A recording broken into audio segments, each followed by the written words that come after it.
Hey everybody, welcome to DBS Films Podcast. My name is Kellen, and with me as always is my brother Brendan, and together we make movies with the DBS Films. Today we are going to actually have a two-part episode in which we take a look back at our first 8 movies and really explain the 10 things that we think are really important for any filmmaker out there.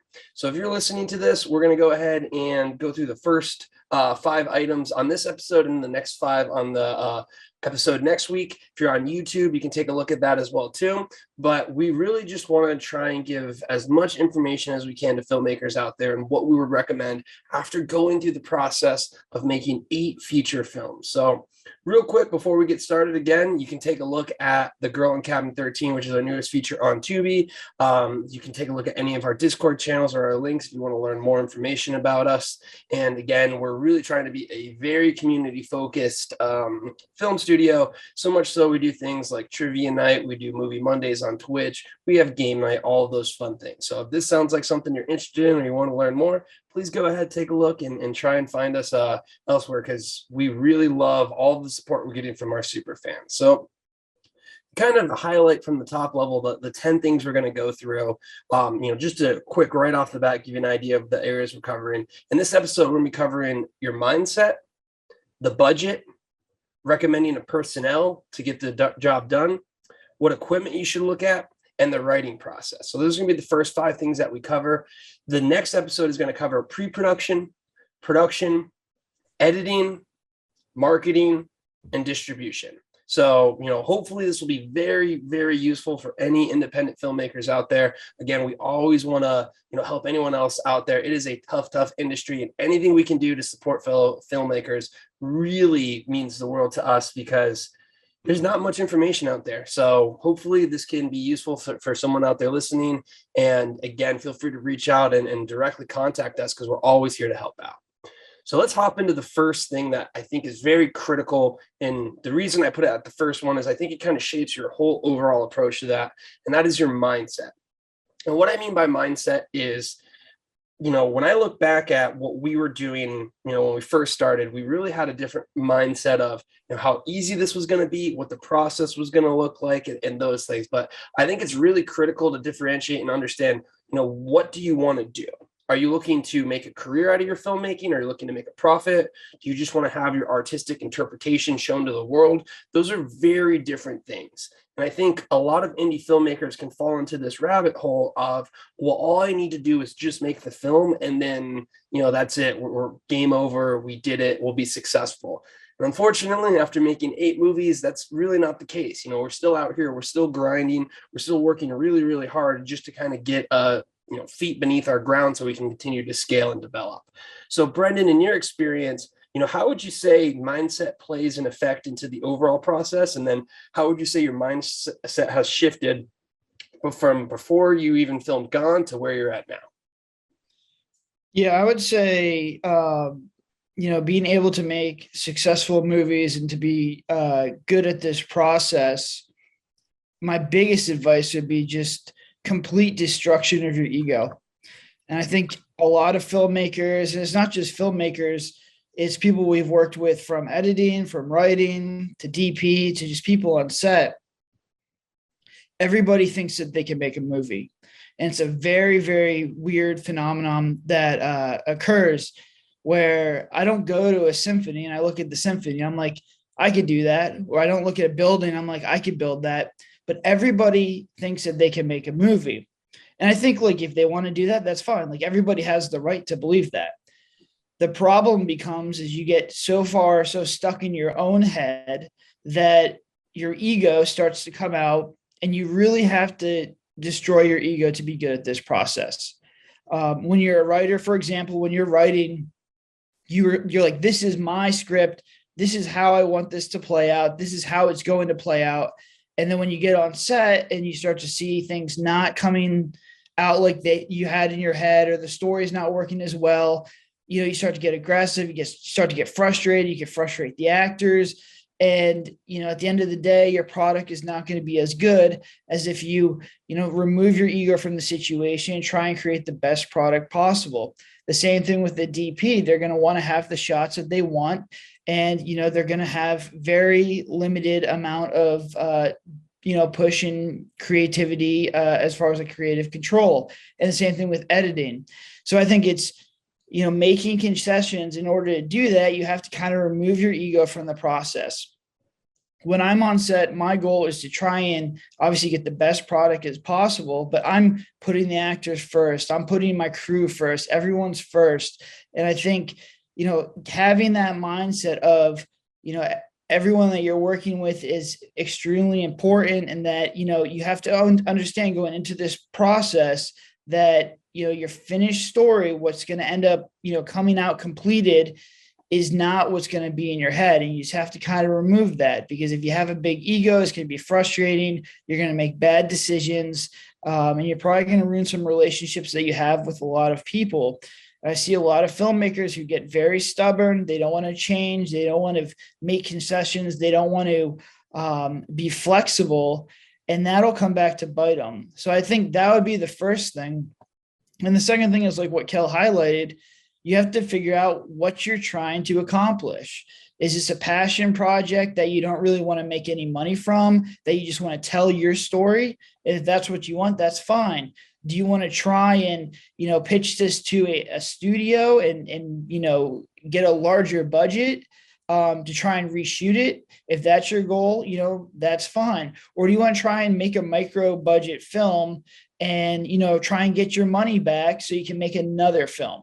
It's very rare for an indie film studio or indie filmmaker to make one movie and get $100 million budget. It's very rare for a filmmaker to make one film and then be able to take that and go to someone and they pick them up for a larger deal or just another movie. Usually the filmmakers that get picked up have to make 3 or 4 movies. They have to show that they're good at telling a story. They have to show that they're good at working with a crew, working with a cast, working with actors, and to show that, they're good at marketing and distribution and understand the whole process from start to finish. So I think those are the 2 things, to just be removing your ego and just trying to limit that, and really being as flexible as possible, and understand that the story that you start with as a script is not going to be the final product. And the more flexible you can be from start to finish, the better odds your movie is going to be completed, and the better odds you're going to have that it's a good movie. And the second thing is just make sure you understand what you're getting into and what you're trying to do as far as making a movie, and what your goals are. I think that's, great to really highlight, especially the ego side of things. I often joke now, hey, my ego is basically dead, in the sense of you can say whatever you want. That comes from a lot of things, but, being able to understand that is a compromise, in the sense of, you might have an idea, but understanding where you're at, eventually will I be able to, really pull what I want in a movie, and say, nope, this is my dream. This is my passion, everything. Hopefully, where we're at now, no way. This is fully something that is a complete compromise. And we literally think, how do we get the most marketable product that we have, like from the very beginning? I think that's something that's really tough for a lot of indie filmmakers. And I think a lot of times when I, even hear them talking like, this is a story that I've had in my head and I've always wanted to tell it, that's usually a big red flag, because that usually shows that it's not thinking the entire process through. It's just being that, hey, I want to tell the story. And unless you're willing to accept the fact that you will not see a dime of your budget back, then you're really setting yourself up for a hard time when it comes to just executing that process. And, again, it also goes back to having that ability to be the one that compromises.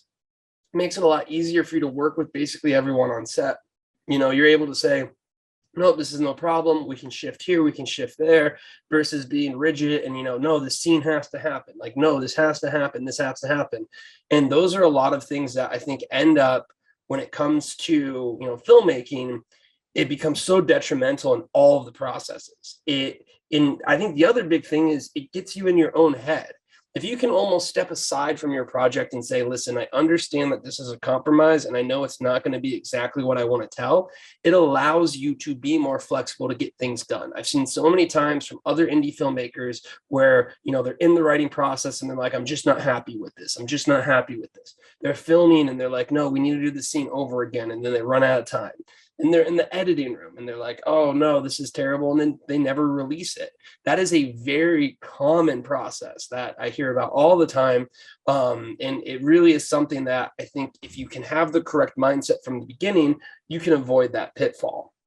So when it comes to mindset, the way I really feel like now is the best thing you can do is see this as a learning and developing experience. Almost saying that these movies that I am making, especially my first few ones, are really for me to just gain experience, learn from them, understand the pitfalls, and try and avoid them. Would you agree with that, outcome as a good way to just, go into your first indie film? Yeah, I mean, I think you have to view it as your tuition. I think this is, instead of going to film school, this is what you're trying to do. The difference would be, you have the opportunity to build your portfolio. There's a shot of getting your outside money back. And there's my personal take is the most valuable thing out of, making movies and products like this is you get feedback. And I think that's the biggest thing holding a lot of filmmakers back is they'll make a short or they'll make a feature, but they won't upload it. So the only feedback they get is from friends and family. And I think to really grow as a filmmaker, to really get good at this process, you have to get a lot of feedback. You have to get feedback from people who are not your friends and your family, because your friends and your family are going to give you good advice because they like you. I mean, it's just what's going to happen. It's going to be difficult to get honest, objective feedback from you. Where you're going to get the feedback that's most beneficial is from Amazon. It's from Hulu. It's from Vudu. It's from Tubi. You're going to get a ton of 1 and 2 stars and 3 stars. But some of them will just be like, I didn't like this movie, or this is trash. This is indie. That's fine. Those people are fine. They have their own, opinions. But every once in a while, you'll get a review where it's like, this could have been better. Or you should have done this, or I didn't understand this. And that's valuable feedback that you can take and you can make your next movie better. And I think a lot of filmmakers just never get to the point of being able to get that feedback. And if you were to ask me what's the most valuable thing, would I rather have it, up on distribution? Would I rather have like a really nice distribution deal? No, I'd rather really have visibility, and I'd rather have the feedback to get better. Eventually we'll get to the point where, the feedback that we're getting starts to get better because we're getting better. But I think, right now where we are, the most crucial element that I look for, and I collect these reviews and I put them on a little spreadsheet so I understand what's going, what we need to get better at. And this is, I think, why you're seeing such a big jump in our quality from the Morgan Estate to the Murder House is because I've compiled all that feedback. I understand, what people are looking for. And if I can just remove some of the negative feedback in the next movie, our next one is going to be so much better. But I think you have to be able to finish a project and you have to be able to upload it in order to get that feedback. And if you're not uploading things, or you're just only keeping them in like your little hidden vault and only showing them to your friends and family, you're never going to grow as fast as you could if you can get, your stuff on YouTube or somewhere you can get a ton of feedback in a very short amount of time. Completely agree. And I think, one last thing to touch on mindset, which is very important. I even heard one indie filmmaker, was on discussing it. They don't even like feedback on their final product. They basically are like, I don't like to hear any feedback on my final product because there's nothing I can change. And again, what you just said, that's the complete opposite of what we think is valuable. But I really just want to take some time to address this because, I would say even at first for us, we our experience with feedback and negative feedback for the most part, 1 stars and those things. Now I completely, it rolls right off my back in the sense of totally understand it. But as an indie film, you do have to understand that they are going to compare you to multi-million-dollar budgets. This is going to be something where if you're on the same platform as Hollywood movies, someone who does not know about you, does not know that you're an indie film, will simply think, wow, this is the worst movie ever. Who did this? Why would they do this? And they will be very negative. And I just want to kind of touch real quick, because I think it's super important for you to understand that, they don't know. One, it's always subjective. Someone can think that, hey, this is the best movie ever, and they're correct. Another person can think, hey, this is the worst movie ever, and they're correct as well, too. This is a subjective art. But I think one thing indie filmmakers can get caught up in is, if, again, your mindset was, this is my story, this is my, magnus opus, this is what I want to tell the world, and someone's like, 1 star, worst thing I've ever seen, this is the worst movie ever, which, I think one time we should just read off all of our 1 stars. We literally have a joke that we're going to make a wall of the 1 stars, because those are the important ones that give you the feedback. But I think indie filmmakers don't understand that the audience that's going to give you that best feedback simply doesn't understand what your process is. They don't understand where you're at in the level. So you should really take it with a grain of salt. We always say this: a good review is great, a bad review is great. The worst possible thing is no reviews. No one's seeing it. So would you want to kind of have a little bit of like maybe a pep talk for those people who are seeing the reviews roll in and are almost maybe a little bit upset, or, just kind of saying like, wow, I didn't expect this would turn out like this. My friends and family were saying it was great. Yeah, I mean, it's going to be rough. It's just the nature of the beast. If you pull someone off the street, or if you take a group of people, the amount of movies that they've seen for under $1 million is practically none. They're very, the cheapest independent movies and the cheapest movies they've seen were probably $5 million. The movies that are under $1 million, that are indie films that are good, you could count on, one hand, 2 hands, how many, look super cinematic, and you couldn't tell the difference between a $5 and $10 million film. The ones that were successful, once again, it's very rare for that to happen. So you're going to be compared against all these these big blockbuster movies. So immediately, and it's just a lot of the small stuff. It's the shots. Can you have motion? You're not going to be able to afford a giant dolly shot. You're not going to have these crazy elaborate tracking shots. Sound design is a huge thing that you're just not going to have access to. Set design is another big thing that you're just not going to have access to. So they're all looking at these things. And also, like, top big name actors. So even if you have some of these things that are working, you don't have the complete picture because you don't have a $5 million budget. So immediately people are going to be able to look at it and they're going to be able to tell. I think the goal of a filmmaker is to try and 50x your budget. So if you can take a $50 million or probably 20x your budget.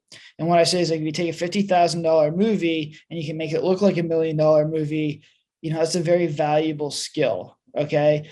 You take a $100,000 movie for your budget and you can make it look $2 million. That's a very valuable skill. And I think that's what you have to do. You kind of have to cheat little things. Like, how do you make it look like a Netflix movie? Well, there's certain things you can do. Make sure you have movement in all your shots.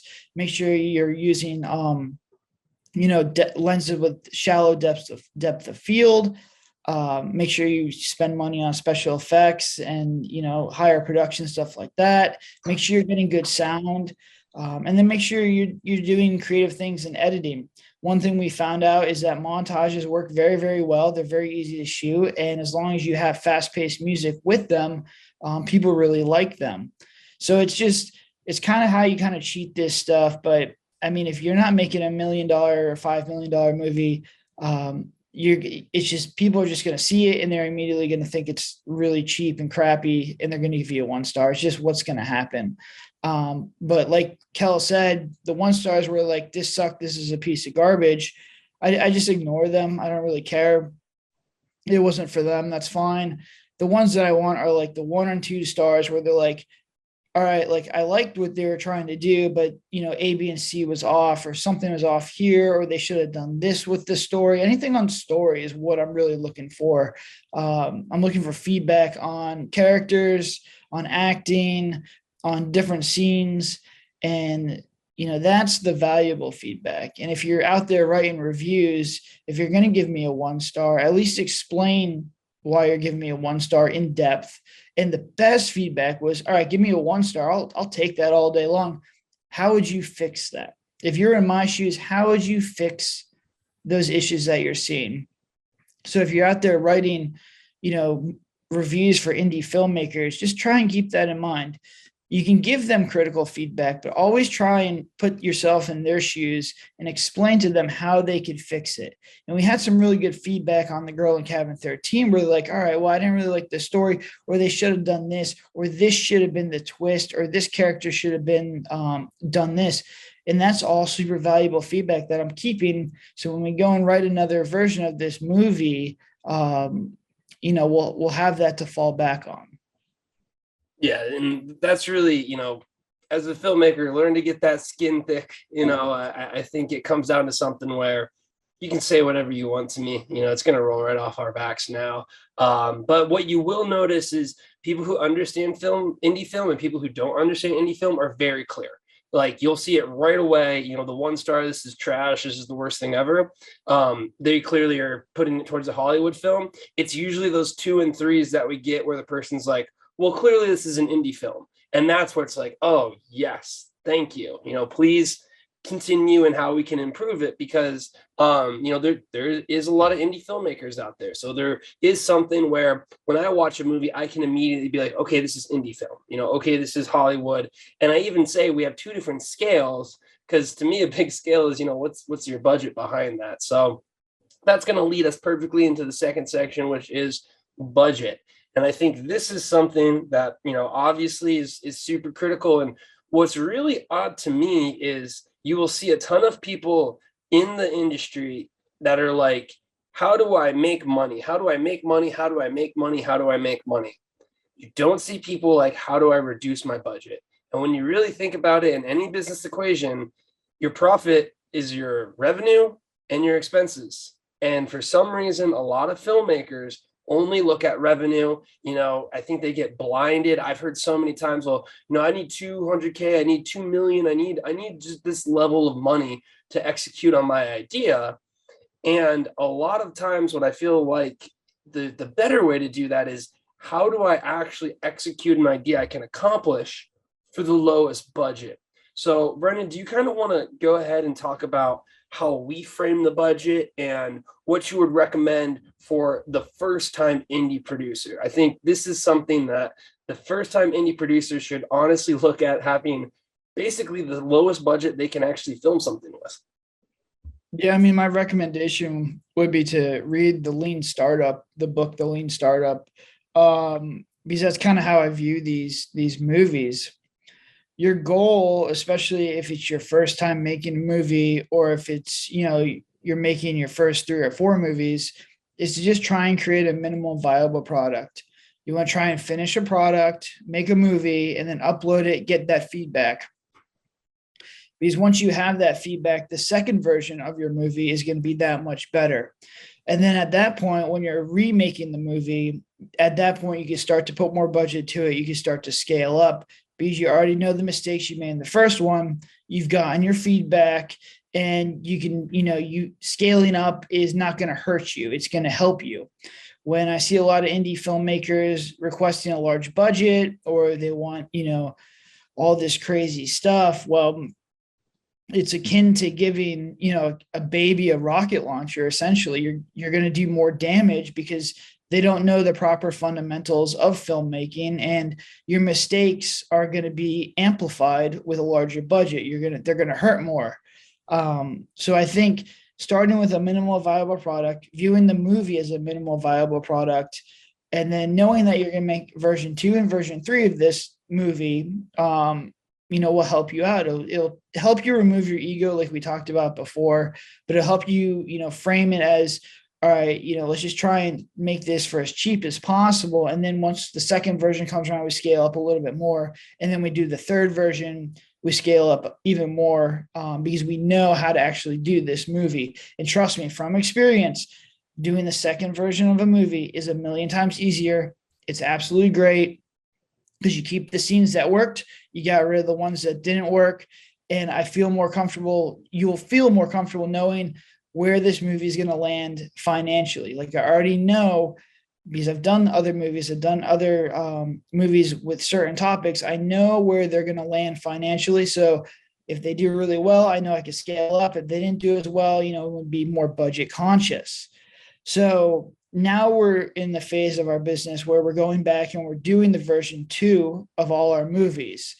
And you're going to start to see, more production value. You're going to start to see longer shoot days, because I know what I need to get. And I just think a little bit of extra time for certain scenes will help us out. But once again, it took us 8 movies to get to this point. But, I think moving forward, we'll probably shoot 3 movies, 3 version 2s of the movies that we've done before, and then like 1 wild card, because you obviously want to try and explore new ideas and move forward. But if you view this as a minimal viable product, you're going to have a much better chance of success, and you're going to learn a lot more too.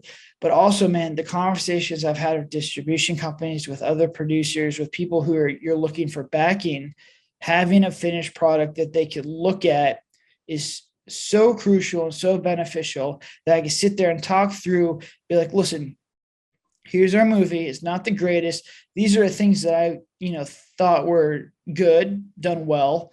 And these are the things that I think we need to work on. And the first thing that they know is it's very easy to scale up production value, right? It's very hard to scale up a story. If you don't have a good story, no matter how much money you throw on it, it's not going to get better. But if you have a really good story, it's very easy to get the very nice Alexa cameras to come in, to get really, really good actors, to get really good sound guys, to get a giant crew behind you. But you have to show them that you have a good story. And I think that's a big thing. I was always worried that people would look at these movies and be like, oh, these are, not very good. They're very low budget. But people who are in the industry understand this. They're looking for a good story. They don't care if you shoot it on an iPhone. They don't care if there's sound issues. They don't care if there's acting issues. They're looking for a good story.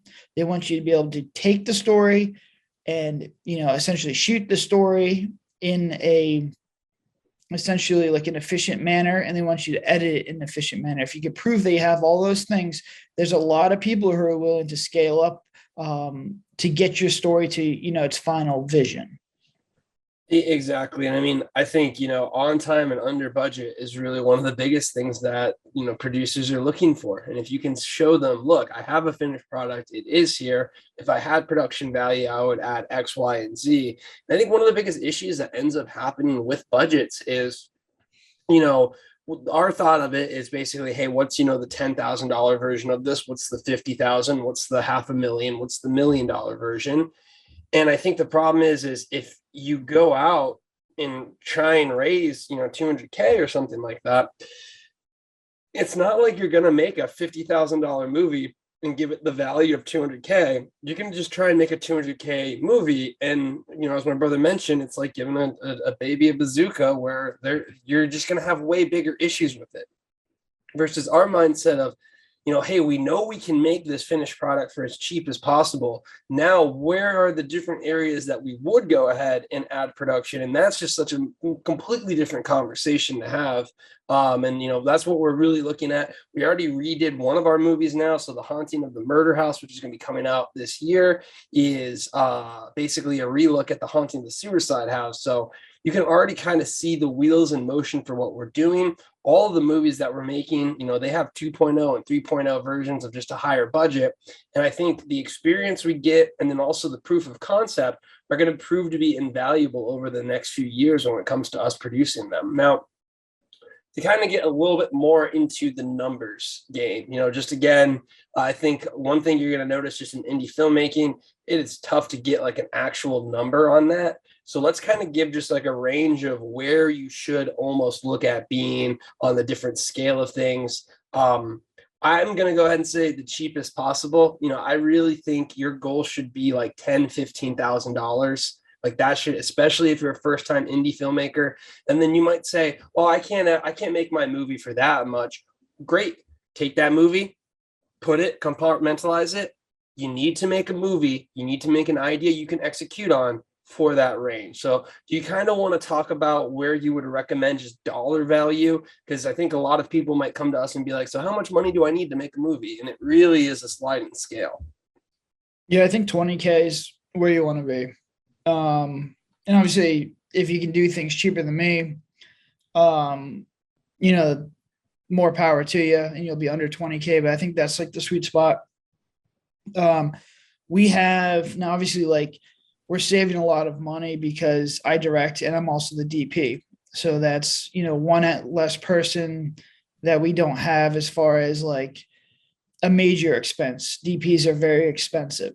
You have to feed that person as well. One less person on set. Your location doesn't need to be as big as well. So that's already knocking a big chunk out of our budget. And we use lav mic, so we don't have a sound guy on set. I pretty much do the audio as well when I'm listening through the headphones and making sure the camera's capturing the audio. So I mean, you'll probably be more than 20K, but I think if you can stay in that range, your ability to get your money back very, very quickly, as in probably less than a year, you have pretty good odds of getting that money back.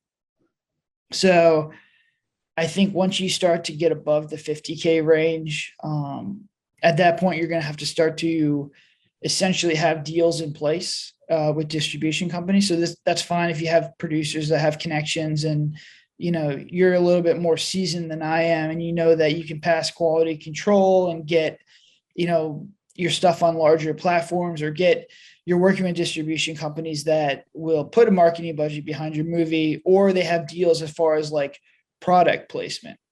But if you're looking at trying to just get, Vudu free with ads, Tubi free with ads, IMDb TV free with ads, if you can get in the 20 to 30K range, I think you can get your money back pretty quickly, as long as you have something that's marketable and it sells. Like, that's the big thing.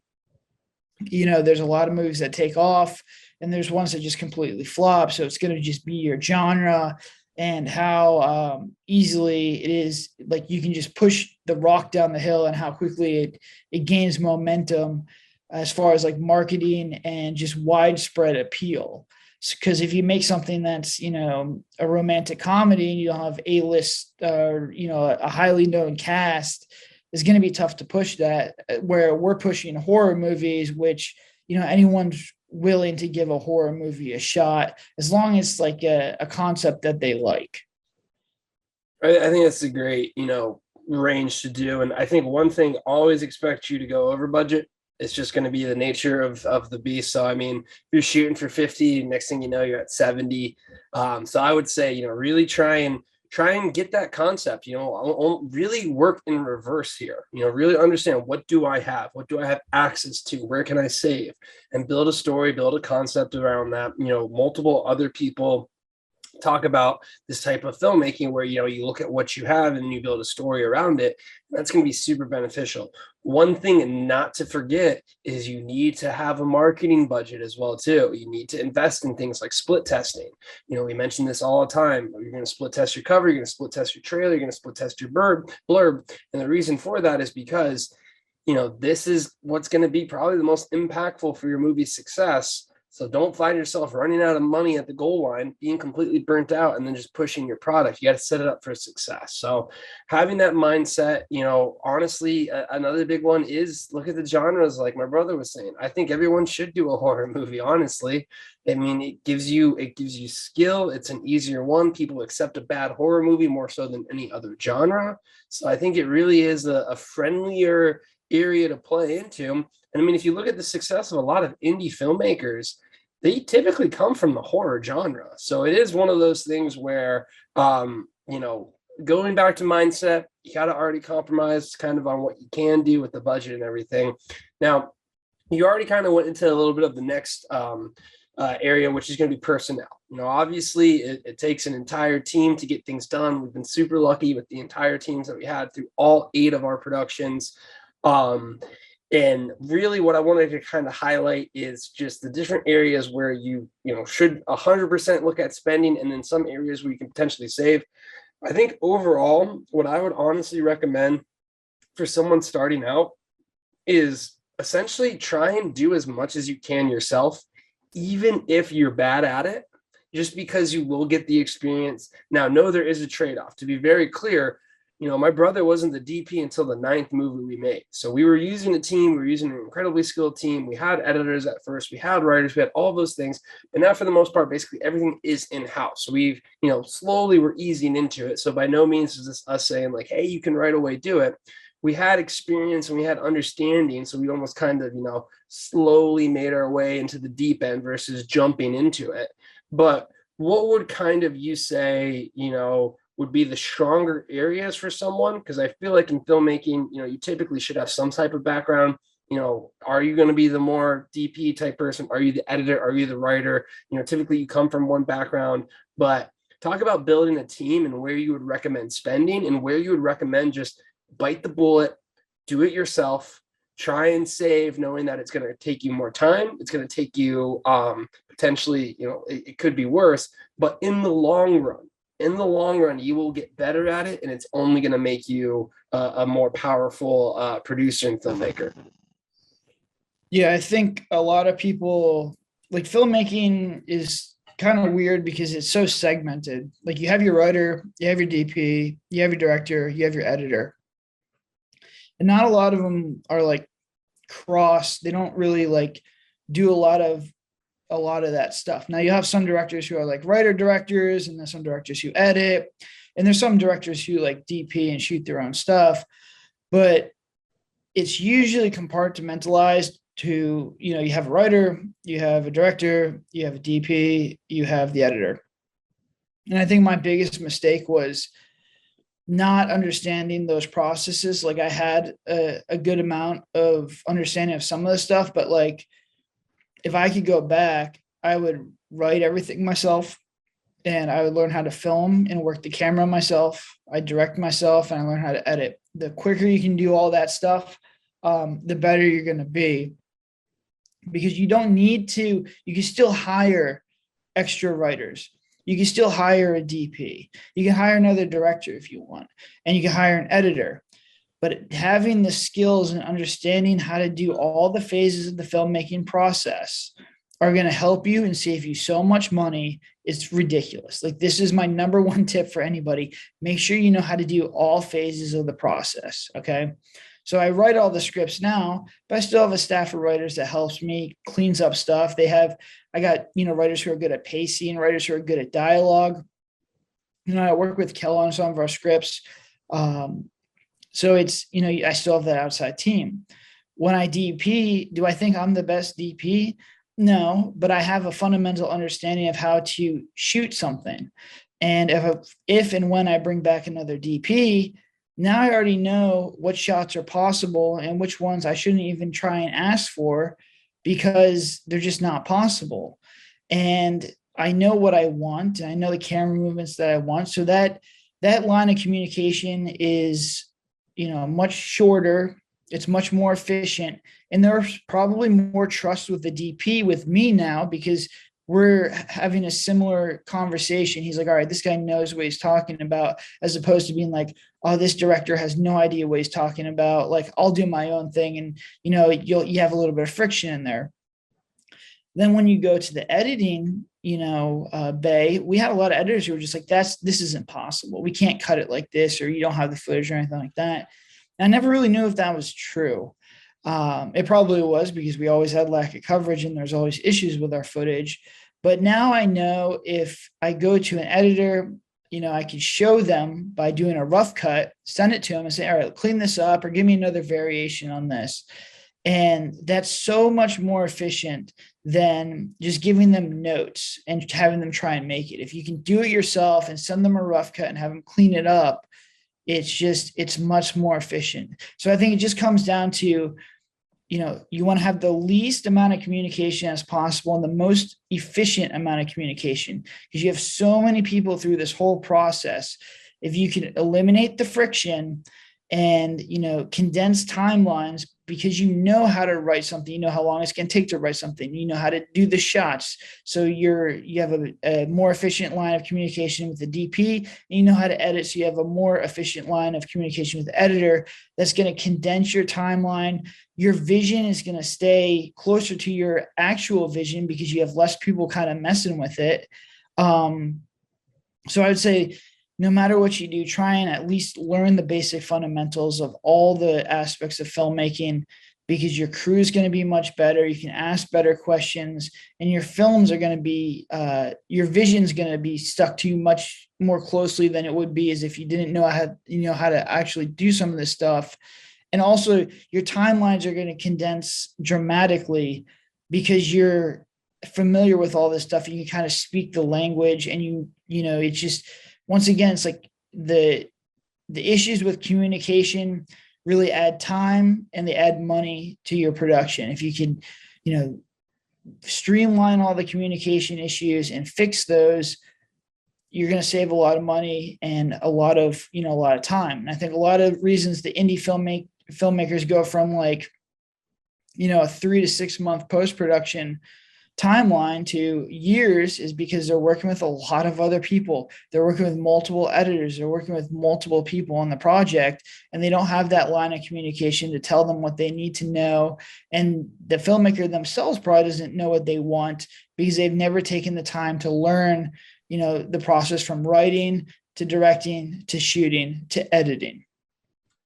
I completely agree with this one, and I think what you mentioned, this is probably the most impactful thing that we've learned through the process. And if we could go back, I would say, man, jump directly into it, get a hand in everything there. Because if you look back to a lot of the movies we did, and again, we had an absolutely fantastic team for all of our sets. There's just a lot of times where we're sitting there and like, well, we don't know. You're just sitting there and you're like, okay, I hope we have the coverage, or I hope we have this, or I guess this is the editing process, or I guess this is, how the script should be. But if you go in and do it yourself, it just gives you a different level of confidence. It allows you to speak directly to the team, directly to the staff. And, you always have more of a respect for someone that's done it themselves. Like you said, it's easy to be like, well, this person has no idea about cameras, so I'm going to go do my own thing. When it's like, no, man, I made something, and I understand what the process is like. It's always going to be a different conversation. Another thing that you were talking about is the timeline condensing. No one's ever going to care about your project like you're going to care about. It's just going to be a gig for a lot of people, because it is. You're just paying them, they're getting their hours, and it comes down to one, it's going to save you a ton of money on it, and it's also going to go ahead and speed up the process dramatically. So one of the biggest things that, I hear when I listen to a bunch of indie filmmakers is, yeah, I handed it off and I'm kind of waiting. It's been like 2 weeks and now it's 4 weeks, or, I'm waiting for this and we're getting back here and my editor has it and all of these things. And I mean, that was kind of our first few movies. It was up until, again, the haunt, or the Into the Forest, and I'd say the Haunting of the Suicide House was really the first one that we took over that editing process and just understood, okay, well, this is moving forward. And I could only imagine, had we done the same process for the first few movies with The Haunting of the Morgan Estate and The Devil in the Room, we would have been in editing no man's land forever with the products that we were kind of giving off to someone. So I think you should really look at almost kind of like content creators nowadays for YouTube. They're the ones filming it, they're the ones coming up with the idea, and they're the ones finishing the product. And I think if you can scale with that mentality, it is going to by far save you an incredible amount of money on the upfront of it. And also you're going to end up being faster, and you're going to get better at it. Like you were saying before with the budget, this is always something you can easily scale into. We can easily hire more DPs. We can easily hire more writers. We talk all the time about having a writer's room. We talk all the time about having multiple teams filming. But the biggest thing is if you have that skill that can lead it and drive it, it's going to completely transform the model that you have. So, with that being said, and kind of personnel, if someone's like, okay, well, I have the budget for it, I have the budget for a team, what would you kind of say in working with someone to kind of get the best performance? I would say this does go back to mindset as well too. Really understanding that someone's on the mindset that you have, because I've actually seen a lot of different times where, fortunately, in the creative world, if a DP has one idea and you have a different idea, or a writer has one idea and you have a different idea, you get a ton of friction. So if you do have that budget and you are working with different personnel, what would you kind of say is just some tips of, easing that friction as much as possible? Well, it goes back to, just making sure that you know what you're talking about, that you have some experience with, writing, shooting, and editing movies.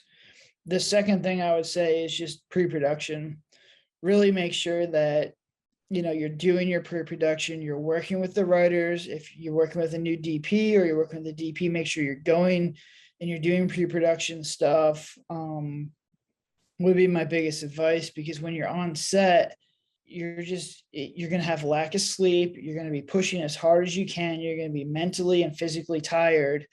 And you're going to have this pressure cooker of just getting this movie completed. You have this timeline that is just always just on your back, reminding you that, your deadlines are coming up, especially if you have a night movie or you're fighting against, the sun coming up, or you're losing daylight. There's just the time element of a shoot is so stressful, and it's stressful to everybody. It's stressful to the actors, to the DP, to the directors, to the producers. So if you're waiting to get onto set to bring up problems, or to, bring up issues, or, when things start to fall apart, if you don't have a good line of communication with everybody on your team, you're going to, it's going to be not good for you at all. So I'd make sure that for pre-production, you're really working with your DP and your actors to the best of your ability. As far as editing goes, if you can edit things together, and give them rough cuts and have them go and clean it back up, or give you different variations, it just helps them a lot better than, giving them notes. Especially, like, there's good and bad notes. Notes where it's like very detailed and you're asking them to do different things, versus notes where it's like, I just don't know what's going on, or this scene doesn't seem like it has enough spice, if I got those notes as an editor, I'd be upset. I'd be like, what? This guy doesn't know what he wants.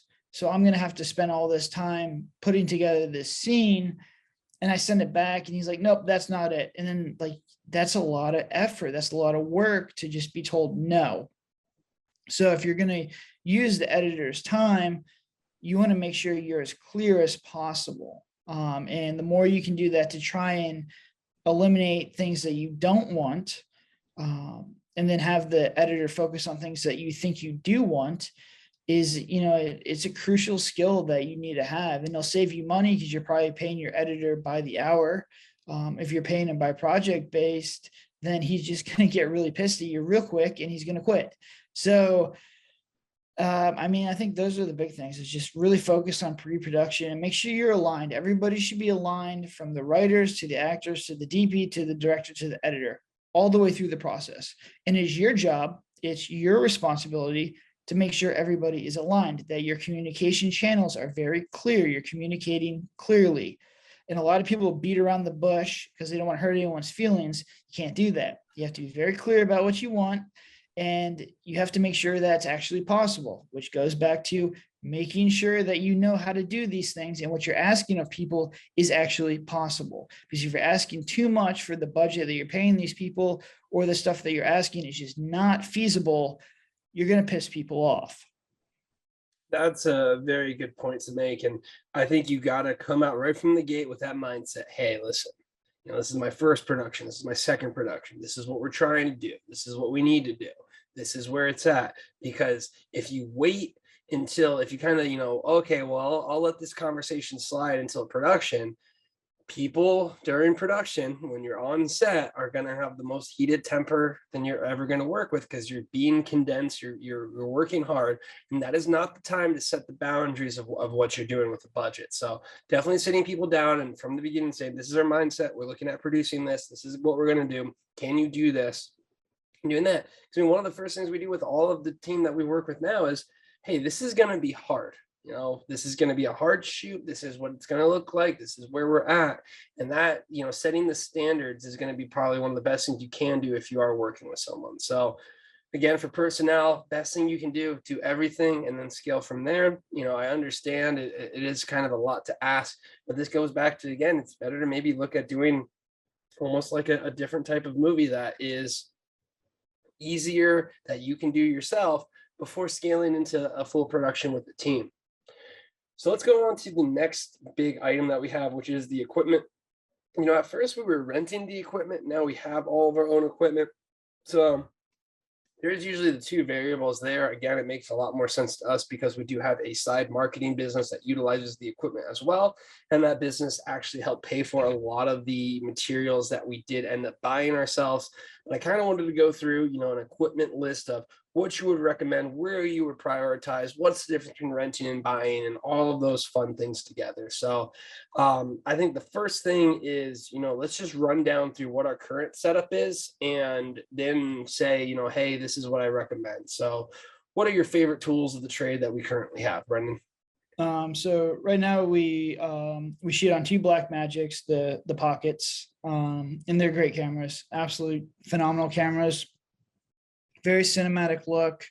The color temperature and the color palette of that Blackmagic operates with is very suitable to horror.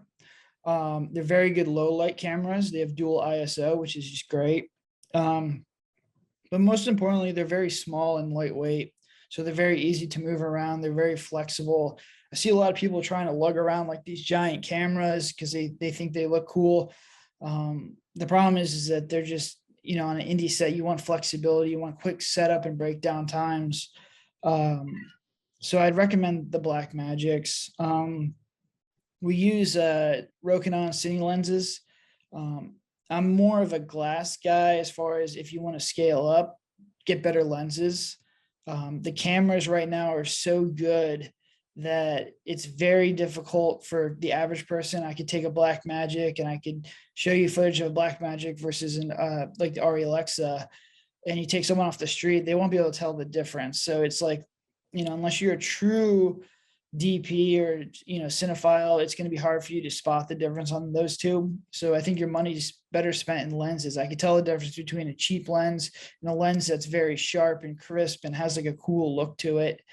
So you can scale up. The Rokinon Cine lenses are great for a budget filmmaker. We have no problems with them. They've been absolutely phenomenal lenses. We just purchased the Rhino Arc 2, which is a slider. It's been really cool. We used it on our last shoot, and it just gives you that, like you talked about, the little bit of motion, but it does some cool stuff that you can cheat like a $1 million look because of the way, if you learn how to operate that thing, it does some really cool stuff, especially with wide shots, which are very difficult to recreate with indie sets because you're just not going to have the best lenses. You're not going to have set design. If you can have that motion, that movement in the wide shots, it just helps. It helps your production value a little bit. We have the lights we have. We're going to have to just put the lights in the link because I can't remember what we have. I think that we have the two Falcon Eyes, like LED lights, and then we have the giant ball light, but I can't remember what it is. But whatever the ball light is, and Kel will put the link in the bio. It's really good. Like, I'd highly recommend that one. I think it's like $1,000, but the light is just absolutely phenomenal. It's super soft. It's super powerful. You could literally light a whole room with just one light. And it's great for horror, low light stuff. Then the lav mics, we use Sennheiser, I believe is the name of them, and I might be saying it wrong, but they're the best lav mics you can get, and I'd highly recommend lav mics. To give you an example of where we are, we did a boom mic with the Devil in the Room, and we did a boom mic with the Morgan Estate. The Morgan Estate probably took me 160 to 200 hours of fixing sound. Devil in the Room probably took me the same amount of time. I did the complete sound cut at the Murder House. It took me 12 hours because we have lav mics. And if you get it and you make sure it's good throughout the sound coming in is to the proper level in the cameras, and you're listening to making sure there's no mic bumps or, none of your audio is muffled, you're not going to have any problems at all. Great lav mics. And I think that pretty much covers all the equipment that we use. We have like a little light that we have on the camera. It's like a little LED light, and Kel will put that one in the description as well. But that one's really cool because it's good for like running. So we have the Ronin as well. The Ronin S, highly recommend the Ronin S. You can get it. Tracking shots are super easy to get. They're super quick to get. You get a good ROI on film. It's great for horror. Someone's exploring like a creepy place, but the little LED light attaches to the camera. And it's just good. It's that way you don't have to run with a light. You always have it on their face. It works pretty good. And then we have a fisherman rig that I use when I don't need to have smooth shot, like essentially as smooth as the Ronin. If I want to have like a grittier feel to it, or if I want to have a lot of camera motion around, or if I want to run around with the actors and just have a grittier feel to it, like the found footage feel. I use the fisherman rig, and I highly recommend that because it does stabilize it, and also keeps the camera rig when you're shooting on a shoulder. It's just easy on your back and it's easy on your shoulder, because like our rig right now is probably about 10 pounds. And if you're carrying that around for 16 hours a day, I don't care how strong you are, you're gonna start to feel it. Yeah, and so definitely that's a little bit of a dump for what we're currently at there. But those are kind of the areas that we would recommend for it. There's a lot of equipment. There's a lot of fun, cool stuff with filmmaking in general, and there's a lot of different areas. But I think if you can kind of focus on those items, that's really where you're gonna get the most bang for your buck. Now, real quickly, do you want to kind of discuss the differences between should you purchase, should you rent them? Where's kind of the mindset now? We're a lot different because we are making multiple ones, so obviously having them makes more sense. But would you recommend, rental or purchasing, or what kind of mindsets would you have for if I'm in between that decision? If you're going to learn how to shoot film, I'd recommend buying the camera and buying the lenses. The Blackmagic's pretty inexpensive, and you can get the Cine Lens package for not a lot of money.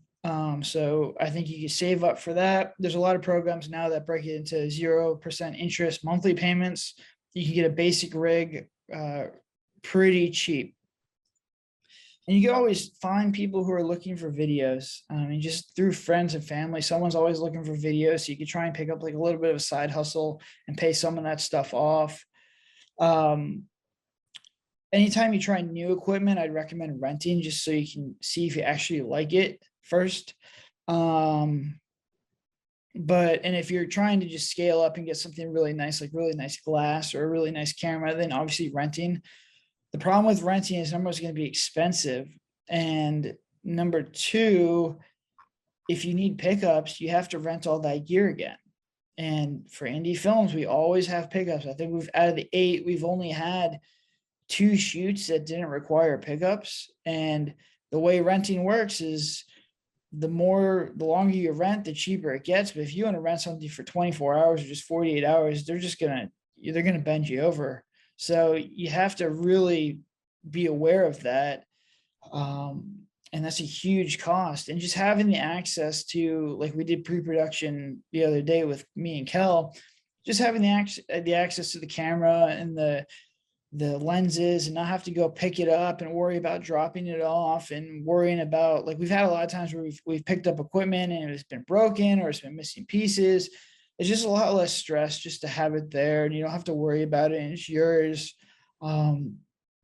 So, I mean, I'd recommend that if you can afford to buy it, especially beginner package stuff. I'd take a look at doing that as opposed to renting. If you're trying to scale up or you're trying new equipment, then I go the rental route. If you're working with a DP, try and find a DP with his own stuff, with his own camera gear and his own lens. So then it just saves you a little bit extra time and some money, essentially. But yeah, I mean, it's a financial decision. You're gonna have to make it your own. But I am actively trying to own all the equipment that we possibly can. Yeah, I think if you are looking at renting, a smarter move, like you said, would be looking at basically hiring the DP potentially. But then again, if you're hiring a DP and it's their equipment, they're probably not going to let you touch it. So it's a little bit of a balance there. I think our recommendation would be scale into it. Like, you have to understand, you're not going to hit it big on your first movie. Just, you're not. It's not going to happen. I mean, it could. I don't want to count out all of those lucky outliers, but realistically, it is going to be a grind. It is going to be a process. So if you really are serious about this, if you're serious about this entire project, you should be looking at how you can scale into it and how you can get the gear that, is going to be the most effective to you. So with that being said, we're going to finally hop into the first of kind of the creative processes and the last topic that we're going to touch on for this episode, which is the writing process. So, I think one thing that's really shifted, in my opinion, of where we're at from when we first started writing to where we're at now. Again, we took a lot more of the responsibility in the sense of, now that we know that we're filming it, well, we're going to make it a lot easier for us to film, and thus easier for us to edit. So I think that mindset and that frame has really helped us a ton in the sense of just crafting stories that we know are going to be something that is within our wheelhouse to execute. With that being said, though, I do think that one of the major issues I find with writing and the writing side of things is it goes back to twofold. The first thing is going to be you end up writing something you can't film, and that goes back to mindset and budget. So, it's easy to write something. It's tough to film it, and it's way tougher to edit it to make it become that final product. And then the second thing is I find that a lot of writers are muted in the sense of how it comes across on film. And what I mean by that is you will never have a more clear lore or story or what's going on than you have in your own head. And I think a lot of times what ends up happening is, your audience will be like, what's the story? What's going on here? What's happening? I'm confused. And you're like, well, that one line or that other line here, and you don't repeat what you end up, saying at least 3 times. So what are kind of your thoughts and how writing has shifted for you over the course of making these movies? Yeah, I mean, I built a publishing company to, try and address the problem of storytelling. I thought we could just take our books and make them into movies. And that's not the case at all. They're completely different skills. I think taking a book where you have no budget and it's your imagination and being able to create the world is completely different than, a script where you have to have the budget in mind. You have to have, the world in mind as well. And you're just limited. And I think, in a book, the most important thing that you can do is build the world. So you want to build like a really cool world. You want really cool characters in it, but you're free to do that. In, a screenplay, you're just limited by everything. So a very smart screenwriter has to take in what they're trying to do and understand what they're trying to accomplish and work within those constraints. The problem is when you start off as a book writer, the most popular books and the best writers build these gigantic, crazy worlds like Harry Potter or the Hunger Games or like Game of Thrones. Those are absolutely wild worlds that you can't, access without hundreds of millions of dollars. So when you take the writers who are doing that and try and break them into screenplays, especially indie screenplays, they've been taught to build these cool worlds. That's all they know is how to build these really cool worlds. And then to just be like, hey, we can't build that world.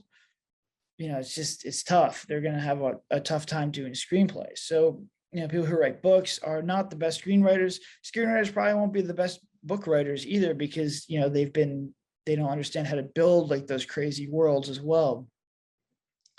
So looking at the process, I think once again, it comes back to understanding how to write, how to direct, how to shoot, and how to edit. If you understand all those things, when I'm writing a script now, I'm thinking in the mind of, all right, is this a good story? Are these cool characters? I'm thinking in the writer's mind. Then I'm thinking, can I shoot this? Is this going to look cool? Are we going to have issues with this scene? I'm thinking in the mind of the DP.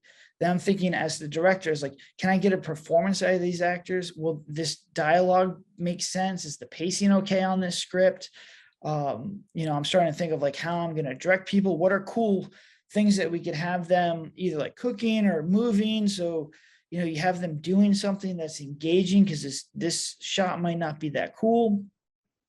And then I'm also like looking at editing. I'm like, all right, well, if this dialogue dump is too long, where can I cut? Where are cut points? Should I just montage this up? If this scene doesn't look good, can we have a backup variation? And all this stuff is written in my scripts. Now, if you look at my scripts, they have variations in them. They have notes from myself that I give the actors as far as like a writer, as direction. I have notes to myself as the DP, and I have notes to myself as the editor. And I think having all that stuff in these scripts helps me solve a lot of problems before, you know, before we get to post production. So if I don't like certain dialogue, or I think that these are issues, I'll have variations, or I'll have different ways to do things, or we'll just scrap them, or we can do pre-production. Like we were working with Kel, I was like, I don't know how, the shapeshifter monster is going to look if we do hard cuts to it, because I don't want to show the whole thing. I want to make it very sparing. So we have a fight scene where characters are fighting each other, and one moment it's the human form, and the next thing it's like a flash of the shapeshifter form. And I want to see how that looked. I didn't know if it was going to look good. We did pre-production. It's fine. So now we're on to the next thing. But if it didn't look good, we would have to scrap that shapeshifter outfit, and it would just been, humans fighting each other. So I think, knowing all the elements of filmmaking can just put you in a much better place to succeed, because you understand, how to write this stuff. And, you don't want to stick yourself in a hole already, which is, if you write yourself into a hole, you're going to spend the rest of the time digging yourself out of it. And you want to start and always put yourself in a position to succeed. But you can only do that if you know all the processes of the filmmaking journey. And that starts with writing, and it goes all the way through editing. Yeah, and one thing that I see is, of all the stages, writing is the easiest to change. It's the easiest. So when people get bogged down in the writing process, to me, you really need to look at yourself and say, how can I economically get this to the end goal? And we're going to have a whole podcast diving into writing, diving into a lot of these individual ones. But really, as an indie film writer or indie film producer and filmmaker, you need to understand that you need to have your end goal in mind when you're writing this script. And again, look at different areas that you think you can really reiterate the plot. You can really mention, hey, this is going to be it. Because in my opinion, it's always a lot better in your head than it is going to be on screen. So if you're almost feeling like, well, this is kind of redundant, or maybe the audience shouldn't hear this another additional time, I think you need to go ahead and embrace that. Because really, up until the Morgan estate and up until the Devil in the Room, which is when we had the process of saying, here is the plot 3 times in a row, and here is, exactly what the issue is. People were just like, what's going on? What is this? What's happening? All of these different things. So, one, make sure you're doing something that you can film. Another thing is going to be make sure that, you're really reiterating that plot points that you think are clear to you, because they might not be to others. So that's going to go ahead and wrap up the main points that we have there. Before we do go ahead and break, we did get one question that I want to answer just real quick. It is from our super fan, Kyle, and he is really, really awesome. I mean, again, everyone that we have super fan wise is really awesome, and you guys can submit questions to our Discord. We will read them, every Saturday. I typically like to go a few of them, but I do want to go ahead and answer this one just because it comes up a lot. So the question is, what are some of the movies and some of the people that inspire us to move forward with a film company, and what made us decide to kind of use horror films? And I think, I'll go ahead and start first. It might be a little bit different for you, Brendan, because it's different, but I always like to say, Jason Blum and Blumhouse is kind of a prime example of what we're really looking to do, which is a consistent product, a solid story. I also think people like James Wan are amazing. One of my favorite movies is Get Out.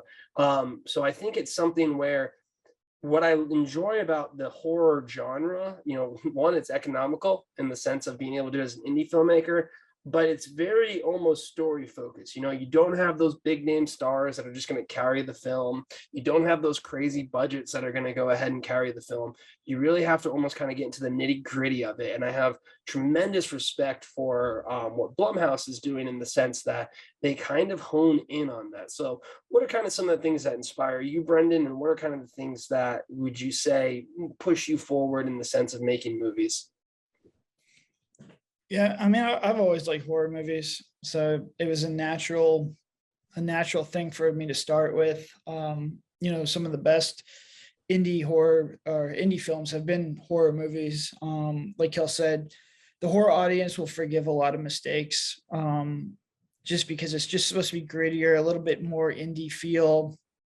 So I think, that's cool. Like, you don't need to have a perfect movie, and people will overlook some flaws if you have some cool stuff going on in there. The guys that Kel said, like what Blumhouse is doing, obviously James Wan. I like a lot of 80s horror movie, old school stuff from the 70s. But I like indie horror stuff. I really like low budget indie horror. I like stuff on Shudder, and a lot of foreign stuff is really cool. South Korea's got a lot of cool stuff that come out. But I try and watch 10 to 15 horror movies a week that are mainly under $1 million. A lot of stuff on Shudder, just to try and see inspiration, see what other people are doing. But I've always liked horror movies. I'll always continue to do horror. I think the difference will be as we scale up, we'll move towards mystery and thriller, but they'll always have sort of a supernatural element to it, or it'll be grittier. For our publishing company, we do a lot of child abduction stuff, similar like True Detective, and we've talked about having a True Detective horror show, or like a Black Mirror series, but it's horror instead of sci-fi, with like different monsters and different episodes. Would be really cool. But like a lot of that stuff, you have to scale up a little bit first. We're just limited by one location in our budget, but I'm always looking for cool stuff. I think horror is actually getting better as far as like indie horror stuff. I think a lot of stuff that I'm seeing now is really, really cool. And a lot of people are starting to play into just cooler aspects, cooler story elements. And I think that just gives you inspiration. When I see a movie, I'm like, dang, they did a really good job on that. That's really cool. I really liked what they did, or the direction that they went with it. It's cool. It just gives me like a little bit more motivation to try and get better at what we're trying to do. Definitely agree. I think to me, it's kind of almost like filmmaking in a pure sense. Like I said, you don't have a lot of the bells and whistles of a lot of the major productions, and it really is the proving ground for a lot of indie directors. So it's kind of where we find ourselves, and that's kind of what inspires us. Another big thing is our community now. The super fans are absolutely amazing. If you guys want to get in on that action, we have trivia night, game night. We have all this really cool stuff. Everyone's super positive, super motivational there, and we are casting directly from our super fans. So a lot of the benefits in joining us there. You can definitely find us online, and just join part of this growing studio that we are. We really do want to continue to be very community focused, answering your questions and just kind of giving you the insights, because making movies is really cool. It's really hard, but it's really cool. So that's one of the big things. But that's going to go ahead and wrap it up for this episode. We are going to, like I said, go ahead and cover the next 5 items and the next episode that we release. And we hopefully find that you guys get a lot of benefit and a lot of knowledge from that if you are an indie filmmaker. And keep your chin up. It's not the easiest process, and anything we can do to help out, we're always going to be here. But until then, have a good one.